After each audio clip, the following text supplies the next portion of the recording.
A blessed day to everyone. Welcome to OPM, our online prayer meeting. Live here at Jesus Comfy Cavite page.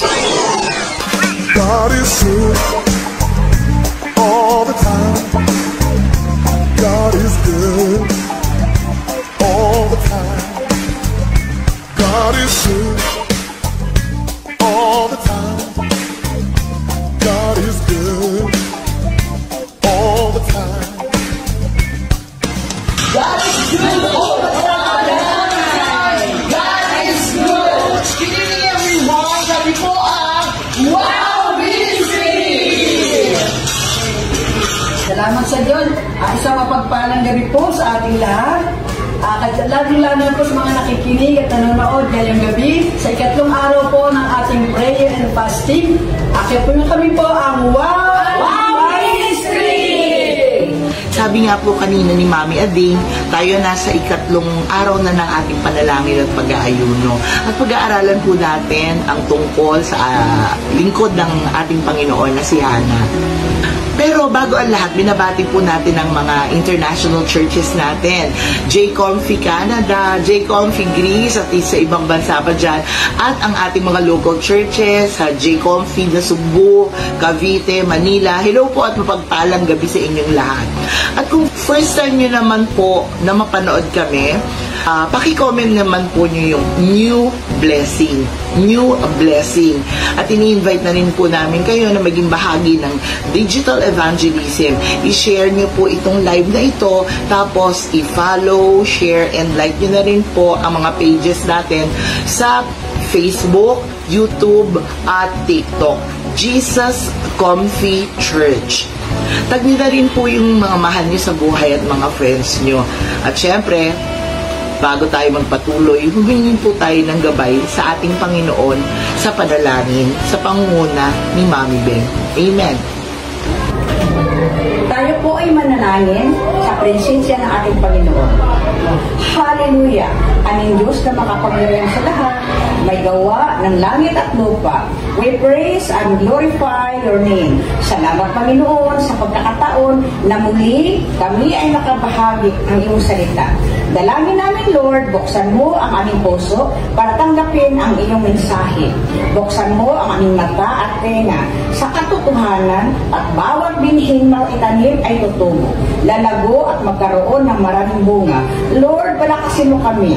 Mapagtagumpayan ang aming dietary and fasting.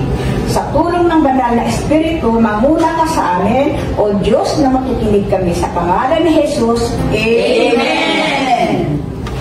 Amen. Thank you, Lord, Mami Beng. Brothers and sisters, gusto rin namin po pala kayong invite every Sunday sa Penwell Event Place, second floor ng Gig Mall sa Bulang Lupa, Las Piñas City. Diyan po ginaganap ang ating Sunday service. Nagsistart po yan ng 11:30 a.m. Sama-sama po tayong umawit at magpuri sa ating Panginoon. At syempre, mag-aral na rin ng salita ng Diyos sa pangunguna ng ating mabait at gwapong-gwapong pastor na si Pastor Roban Rusi. Gusto rin namin po palang magpasalamat sa patuloy na pagpapala ng ating mga kingdom builders, partners, pledgers, supporters, and tithers. Patuloy lang po tayong sumunod sa pagbibigay upang maikalat ang mabuting balita ng kaligtasan. Amen! This time, let's continue to praise and worship God through singing. And take note, hindi lang tuwing linggo tayo dapat sumamba at magpuri sa Diyos. Dapat araw-araw po yan. Kaya naman, ang aawitin natin ay pinamagatang adlaw-adlaw o araw-araw. Adlaw-adlaw. Sabayan niyo po kami. Tapos na po tayong nanalangin at ngayon po ay sabayan po kami sa aming pagpupuri sa ating Panginoon.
po tayo sa pananalangin at tapos na rin po tayo magpuri sa ating Panginoon.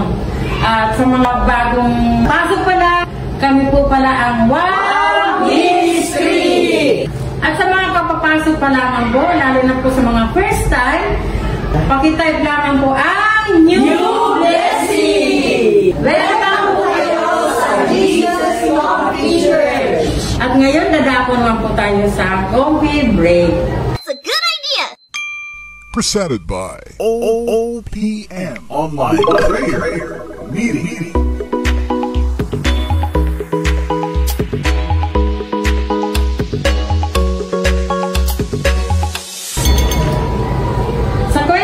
Ni Hana, nakita natin kung paano siya nanampalataya na tutugunin ng Diyos ang kanyang hiling na magkaroon ng anak na lalaki.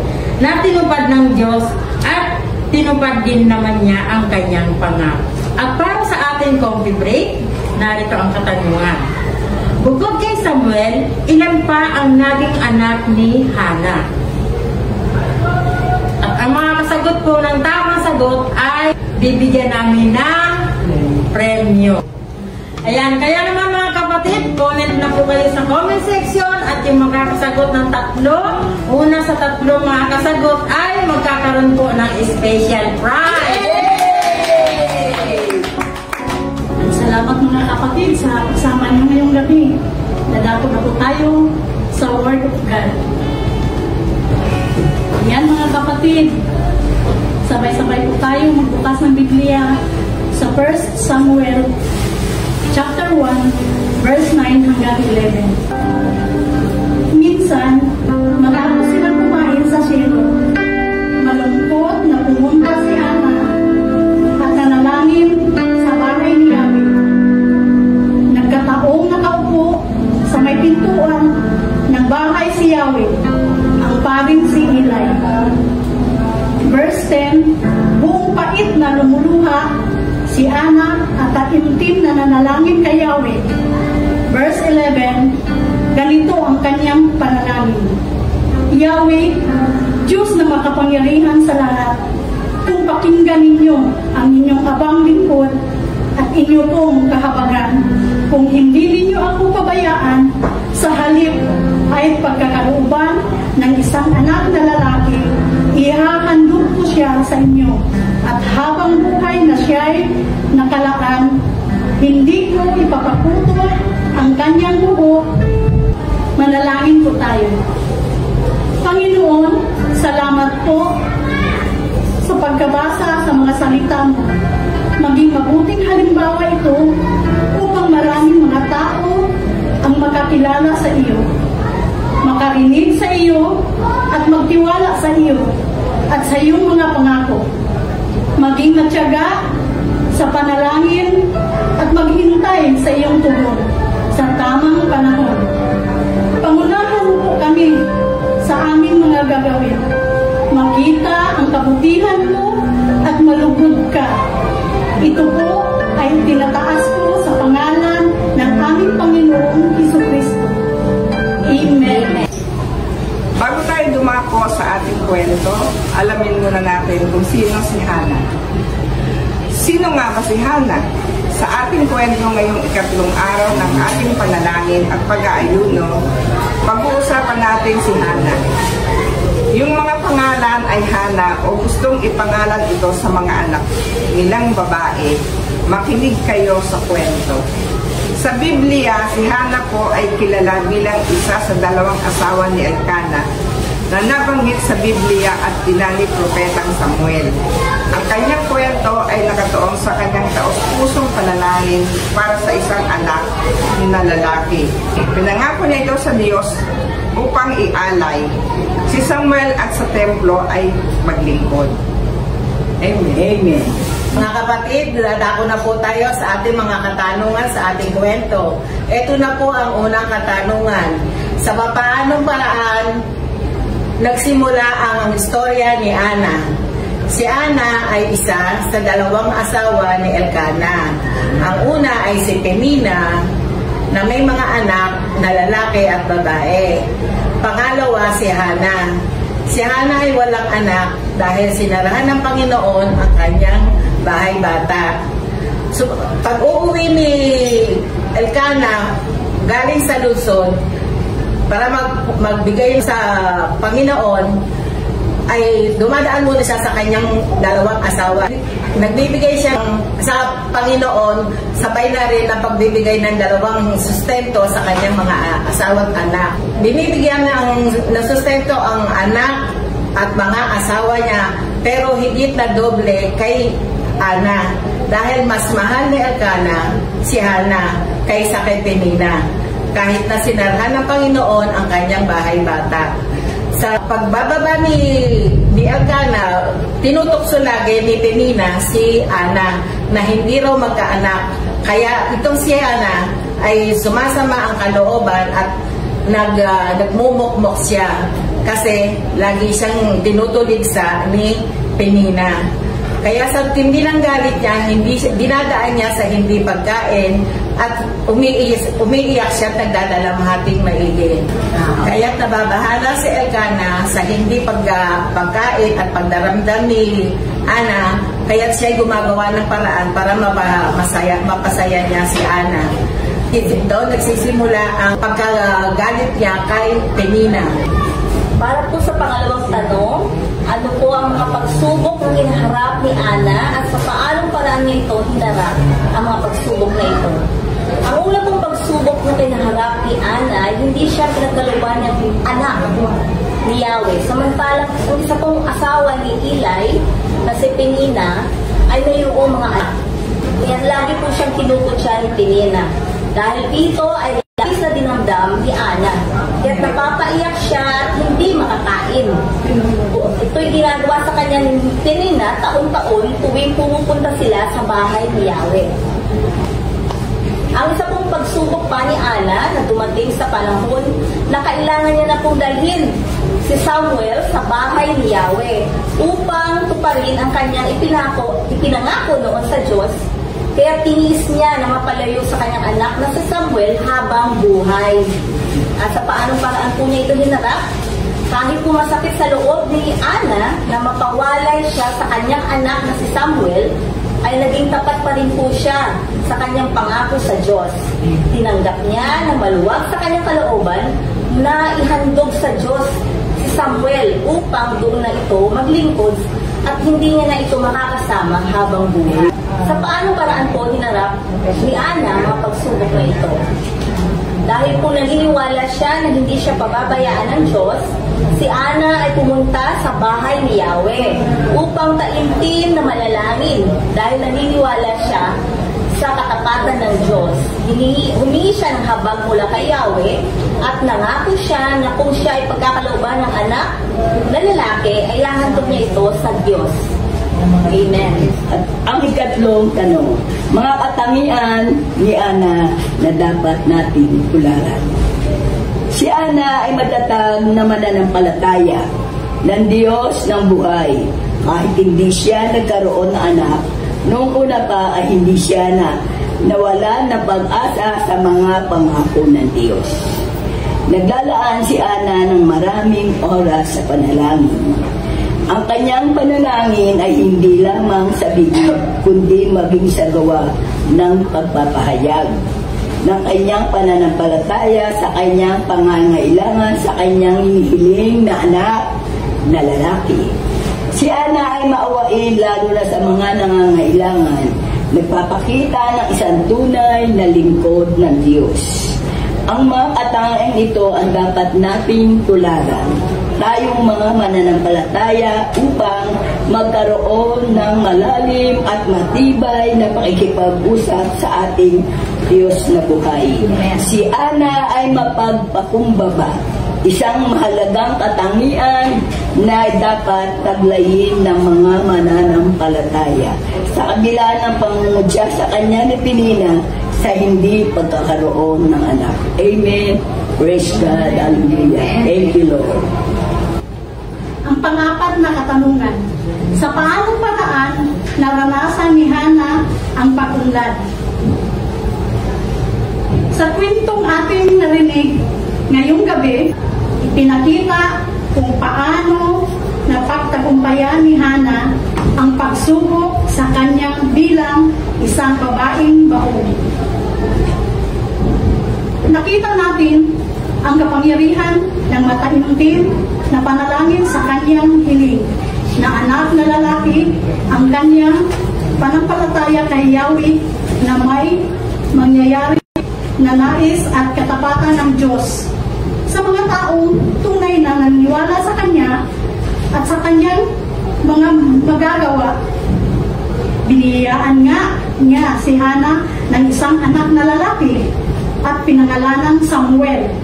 At dahil dito, tinupad ni Hana ang kanyang pangako kay Yahweh na ialay ito para maglingkod sa Panginoon sa templo habang buhay. Amen. Amen. Dito na po tayo sa panglimang katanungan. Anong mga susi ang iyong natuklasan para sa pag-unlad ngayong taon? Answer. Continue to ask, knock, and seek through persistent prayer.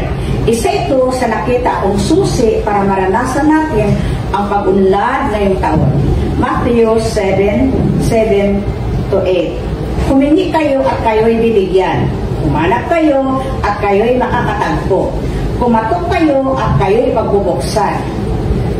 Sa 8, sapagkat ang bawat humihingi ay tatanggap, ang bawat humahanap ay makakatagpo, at ang bawat kumakatok ay pagbubuksan. Kagaya ng ginawa ni Hana sa kabila ng pangungutya sa kanya ni Penina, hindi siya nagpatinag at tumigil, manalangin at humingi sa Diyos dahil alam niya sasagot si Lord sa kanyang panalangin. Para sa buhay natin, maaaring marami din kagaya ni Penina na kung kumukutya sa ating pananampalataya dahil wala pang kasagutan, marami mang balakid para hindi tayo magpatuloy sa ating pananalig sa Panginoon. Pero tularan natin ang persistent prayer ni Hana, kung saan mas lalo pa niyang pinanghawakan ang pangako ng Diyos nung sinabi ng paring si Eli na ipanatag niya ang kanyang sarili dahil alam ng Diyos ng Israel ang tutugon sa kanyang kahilingan at dinidinig nga ang makapangyarihang Diyos ang kanyang panalangin, at dahil sa kanyang patuloy na paghanap at pagkatok, dahil nais ng Diyos na pagpalain tayo, masaya siyang ibibless tayo, kaya nararapat lang na patuloy natin siyang pasasalamatan. Purihin kahit wala pang kasagutan sa pamamagitan ng panalangin na naaayon sa kanyang kalooban. Kaya mga kapatid, continue to ask, knock, and seek, at maranasan natin ang pag-unlad. Okay, Lord, ang kwento ni Hana ay humahalin tulad sa kwento ni Maria at ng kapanganakan ni Kristo. Si Hana na isang baog na taimtim na nanalangin para sa anak na lalaki at ipinagkaloob si Samuel na inaalay sa Panginoon. Katulad ni Maria na milagrong nagkaanak ng lalaki ang ating Panginoong Jesus na buong puso rin naglingkod sa layunin ng Diyos. Itinuturo ng kwento ito ang kapangyarihan ng Diyos, ang kanyang malasakit sa mga magpakumbaba, at ang kanyang planong kaligtasan sa pamamagitan ng ating Panginoong Jesucristo. Amen. Thank you, Lord. Kanina po ba sumagot kayo sa coffee break sa tanong na bukod kay Samuel, ilan pa ang naging anak ni Hana? Ang sagot po ay 5, 3 lalaki at 2 babae. 5. I'm sure marami sa inyo sumagot ng tama. Congratulations po! Kapatid, maraming salamat po. Tapos na po tayo sa ating kwento ngayong gabi tungkol kay Hana sa ikatlong gabi ng ating prayer and fasting. At ito na po yung pagkakataon na hinihintay ng Panginoon. Sabi, this is the day to be saved. Sabi nga niya, upang tanggapin natin ang kanyang mga pagpapala at magandang plano sa ating buhay. Sabayan niyo po ako sa panalangin ito. Buksan po natin ang ating mga puso at isipan. Itaas po natin yung ating mga kamay. Itungo po yung ating mga ulo. At ibuka ang ating bibig sa bayan ng Panginoon. Sabihin mo, Panginoong Jesus, isa po akong makasalanan. Pinagsisisihan ko na po ang lahat ng ito. Binubuksan ko po ang aking puso, ang aking buhay. Tinatanggap kita ang aking Panginoon at tagapagligtas. Salamat po sa pagpapatawa sa buhay na walang hanggan. Sa langit, sa pangalan ni Jesus, Thank you, Lord. Sumabay ba kayo sa panalangin kanina? Amen. Hindi ba kayo ng tawad? Amen. Sa mga kasalanan. Amen. Ba siya sa inyo? Kung gayon, congratulations. Amen. Dahil anak ka na ng Diyos. Yes. Thank you, Lord. At pinatawad sa lahat ng iyong kasalanan. Kaya magpatuloy ka na lumakad sa katuwiran at manatili sa kanyang presensya upang mapalaya sa lahat ng gawa ng kaaway. Tayo po ay manalangin. Panginoon, salamat po sa mga kwento na aming nailahad ngayong gabi tungkol sa buhay ni Hana. Sa mga halimbawa na kanyang ipinakita, maging gabay namin upang kami rin ay inyong pagpalain. Tugunin ang mga panalangin at maging pagpapala sa mga mahal namin sa buhay. Maraming salamat po sa pag-iingat mo sa amin sa bawat araw na kami ay gumigising at tinutupad ang iyong mga layunin sa amin. Tulungan mo kami na maging makasunod sa mga bagay na pinagagawa mo para sa iyong kaluguran. Ang lahat ng ito ay aming itinataas